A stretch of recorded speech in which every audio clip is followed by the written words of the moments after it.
গোলা এখন কোথায় যাচ্ছ? পেপসি কিনতে। পেপসি কিনতে যাচ্ছে গোলা।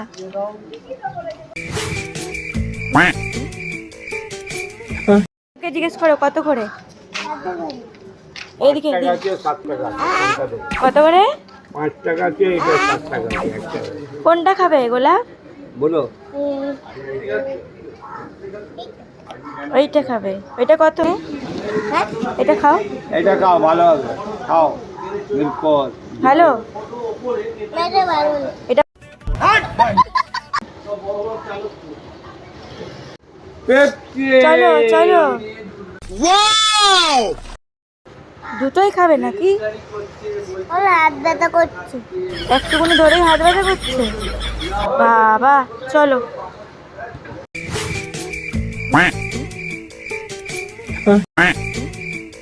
Mogambo, खुश हुआ।